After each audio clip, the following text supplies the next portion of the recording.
So,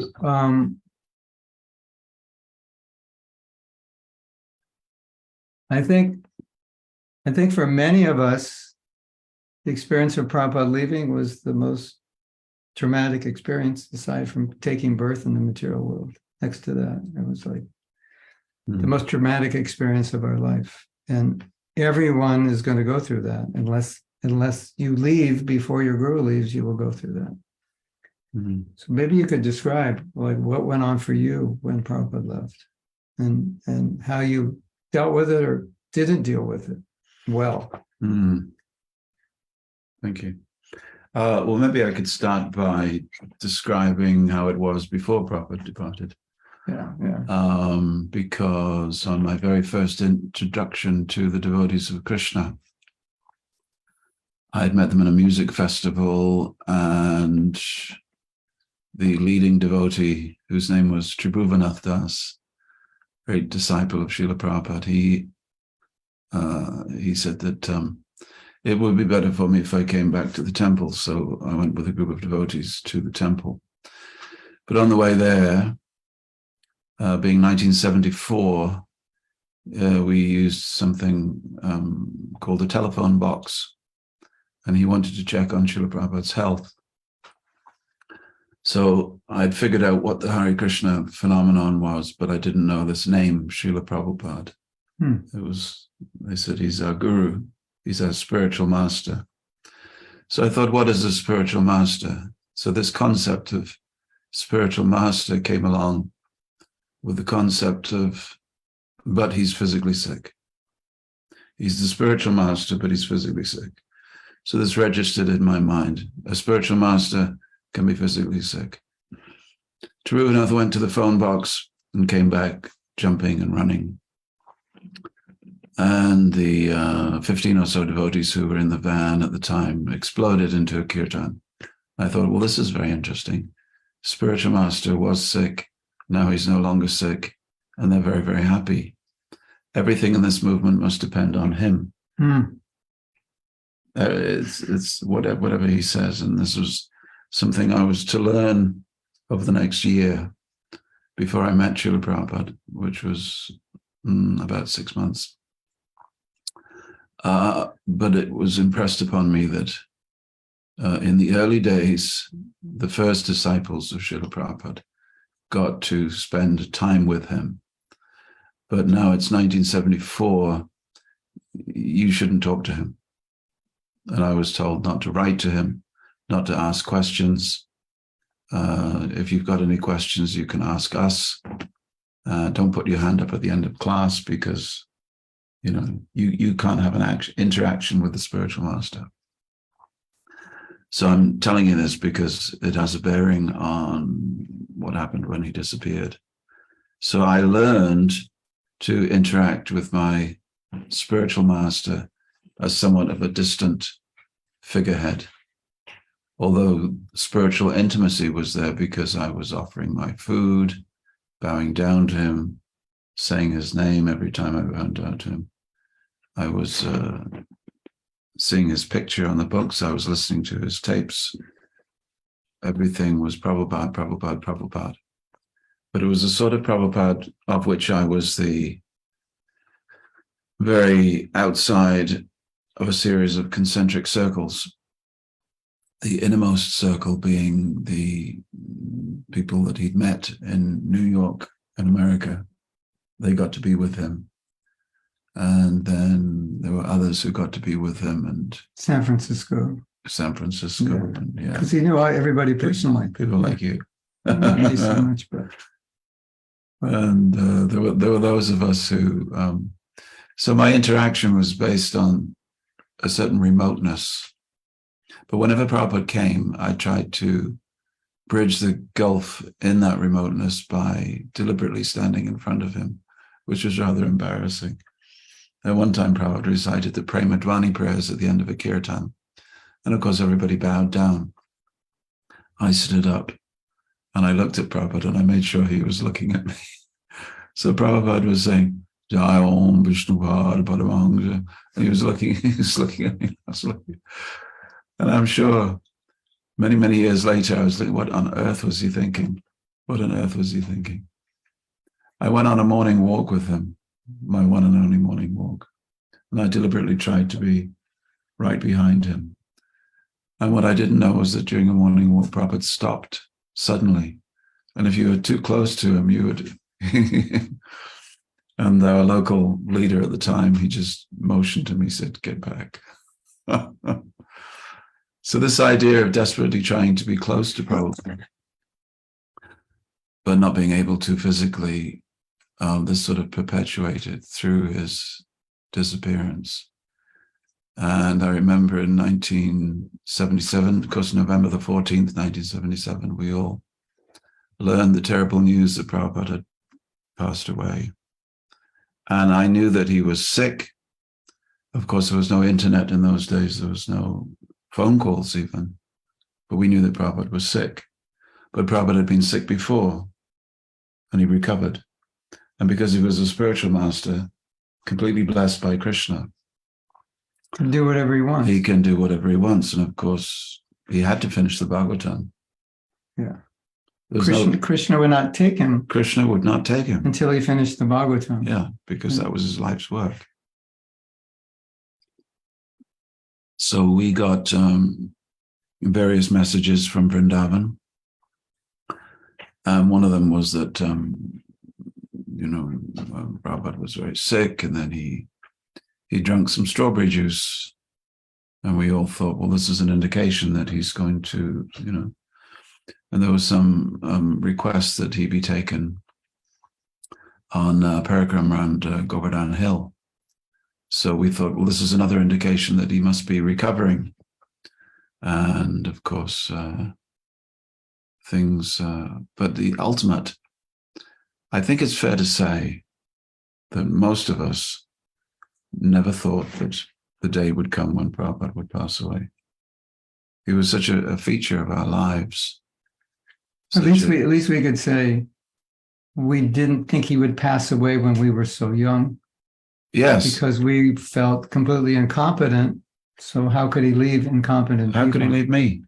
How could he leave me? How could he leave all of us? How could he leave before he translated Bhagavatam? And he said, it's up to me whether I live or go back. So Krishna will let me choose. So we thought, well, he's not going to choose to go back to Godhead. But, when his body had broken down, he said, what's the use? Because you're all just serving me. I can't do anything. He didn't want to stay. I mean, that's what he came to. Yeah. I suppose the interesting thing for us in England was that Prabhupada came for the final time in 1977 and celebrated his birthday, his Vyasa Puja in England at that time.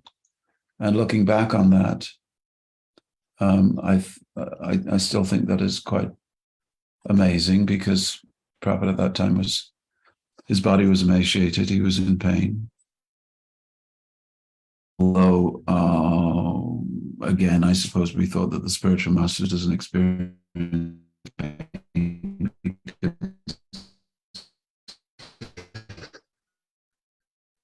His pure devotee of Krishna. Great misinformation that had taken place between 1976 and August, September of 1977, when Prabhupada came to the manor for the last time.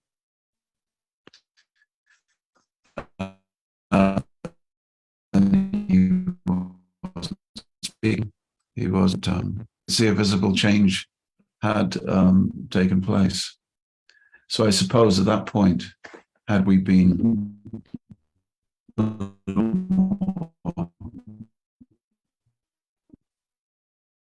astute, we should have understood that this is a physical decline which is only going one way. But again, our spiritual projection was getting in the way of our understanding of the reality. The days and the weeks and the months that followed Prabhupada's departure were ones of indescribable grief, just an absence. And in the years to come, a great injustice has been done to the Prabhupada disciples and others by focusing on this understanding of Vapu and Vani in a way that is not helpful for us as disciples. Whilst philosophically it is true that the Vani of the Guru is more important than the Vapu, we should understand that for all practical purposes and all practical purposes of salvation, the Vani of the Guru comes through the Vapu. In other words, without the spiritual master's physical presence in your life, it is very, well, how can there be an interaction with a physically bound jiva? So the fact that the Guru is coming in the form of flesh and blood and interacting with a flesh and blood disciple in bondage and liberating that disciple, this is the, it's like saying,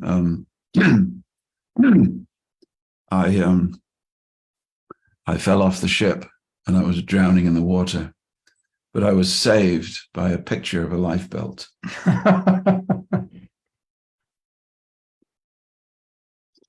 Hare Krishna. So the Guru manifests before the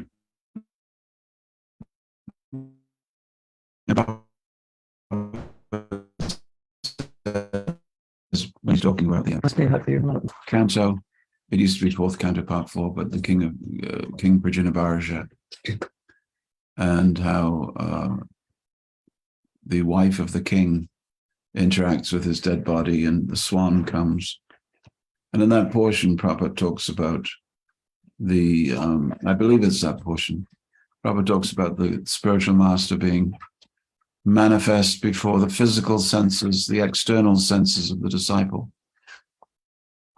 So I think that's an important point that isn't always focused on, because in our ISKCON today we have emulated Prabhupada's constant traveling, and therefore there is a separation anyway between disciples and their guru, who's always in a remote place, it seems, physically.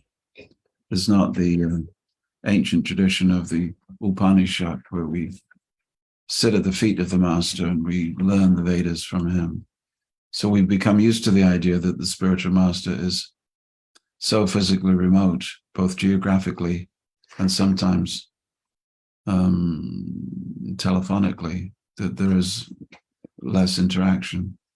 And yet, if Prabhupada was anything of a model, we should understand that it is quite possible to have a deep sense of spiritual connection with the Guru, even in that physical absence. However, I do want to point out that the balancing factor is that there must be some physical presence. One time Prabhupada was asked, I think it might have been Hansaduda, he said, Prabhupada, if you are completely present in your books, why do you travel all around the world? So this puzzled him, why are you spending so many Just write more books and stay one place. Write more books. He said, so for the intelligent, I'm present in my books. For the fools, I have to make a personal appearance. How does that make you feel?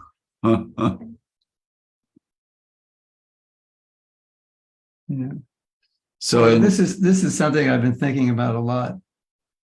Like, I remember reading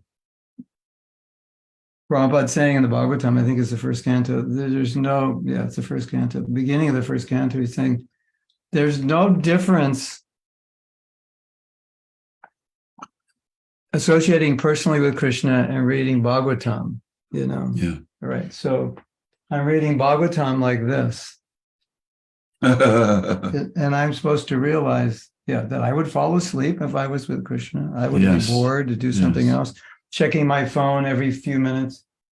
And that, I think, it's kind of painful to hear the Krishna and his name are the same. Prabhupada's present in his picture, he's present in his words. Yes. And we have no realization of it. It's very, very painful, because we know on one hand it's true, on the other hand, we don't have a lot of realization. Sometimes we have no realization. And as you say here, and then Prabhupada's just saying that's because we're fools. So what to do? He was asked by one disciple. He says, if Krishna is in the book and you can associate with Krishna by reading the book, he said, then why can't we just read the book? And Prabhupada reached over. This is a story, might be an apocryphal story. Prabhupada reached over and he pulled his ear and he said, the book cannot do this. And he pulled his ear. Yeah. The whole point is that the function of the guru is to fulfill the physical functions that the invisible Krishna cannot fulfill. Of course, Krishna can do anything he likes.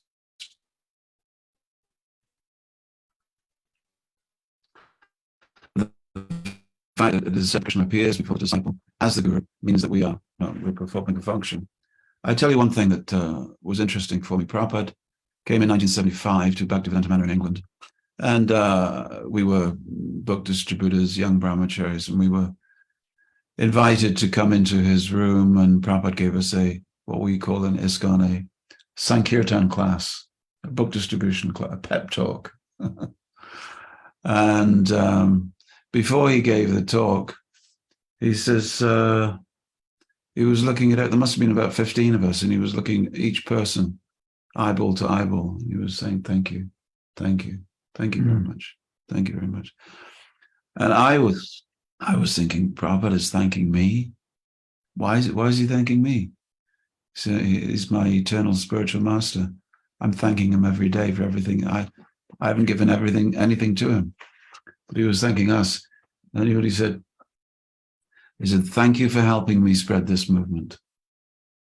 And what it meant to me was that, yes, Prabhupada could distribute books, but not books in every single place that we went to, the little villages and towns of England. And so we were Prabhupada's hands and legs. So Prabhupada's mercy was manifest through us. We were acting as an instrument of his compassion. So the same way the guru acts as an instrument of the compassion of Krishna. So although on one level, Vapu and Vani are the same, the Vapu is also the manifestation of compassion. So don't underrate the Vapu while he's got a Vapu, but don't underrate the Vani after the Vapu has disappeared. So what do you do when your Vapu is halfway around the world from his Vapu, and you don't have either the time or money to be there? Yeah. So then how do you, because that's the reality for many devotees. Yes. The reality is. And, you could say, well, you should not be inspired by a guru who's more than 50 miles from where you live, but you may also move and he may also move.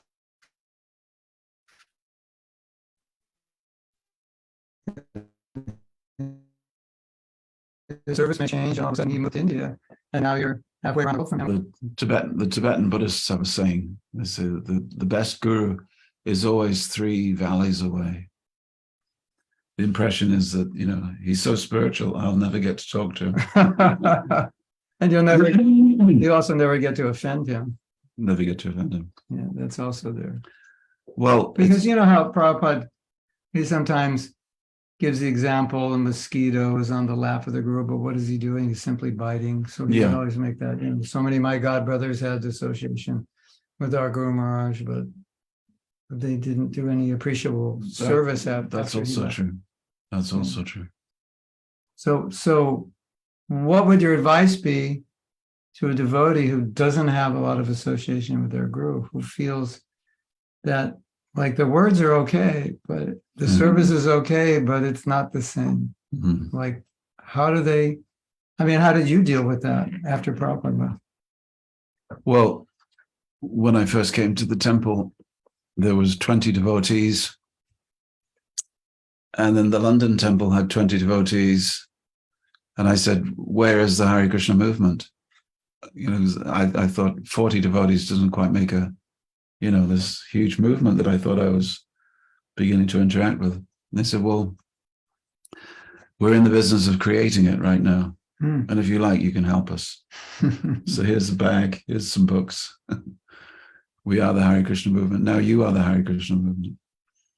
So in my life, I've always seen that we are starting with nothing and we are expanding. And for better or worse, that's this generation's responsibility.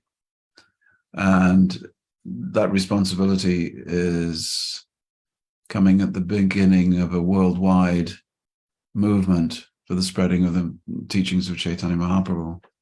So that being the case, for at least another 50 years, 100 years, we'll find that the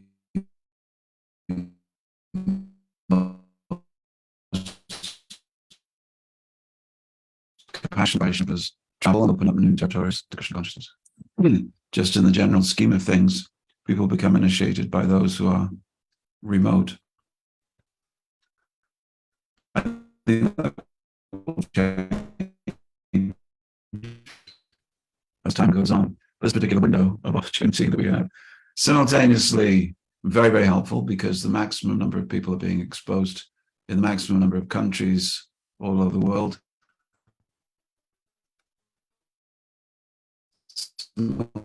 Simultaneously, Well, every three. I have a question for you, based on what you just said. Yeah. Let's say I'm living in a place and there's some gurus that inspire me, but there's also more, at least equally, maybe even more. Mm. And you're advising me what I should do. Should I take from the guru here? Maybe I'm more inspired by the guru there who doesn't come. I'm also inspired. Are you saying better I have that vapu? Better I make a decision that I have that vapu? Have that association, that's better? Mm. Or it's better I choose the guru who most inspires me? I have the strongest faith. Yeah. Well, it will come as no surprise to you, Mahatma Prabhuji, that I get asked that question a lot. It's a very common question. I once I looked to inspiration. Saying she can't hear. Nadia's saying she can't hear. What about everybody else? Can you hear?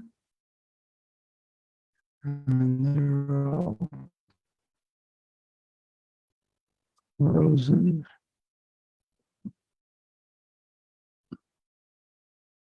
I don't know if we lost everybody. Sometimes Wi-Fi connection. I could go on again. Yeah. It's I don't know what to say. Looks like, yeah, everyone can turn off their videos. You're frozen.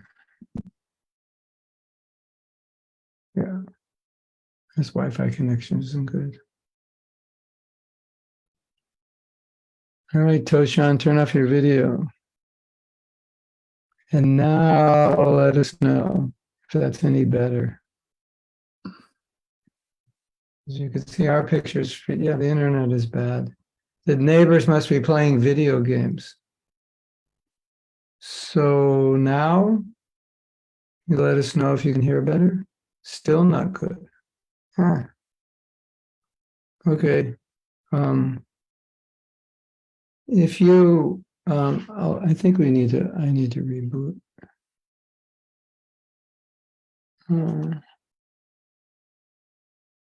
Still breaking. Krishna Krishna Hare Hare.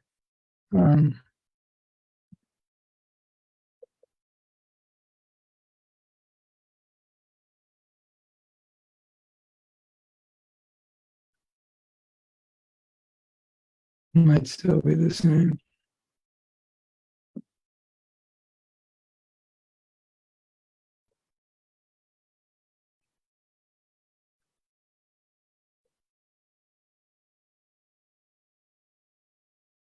It may or may not help.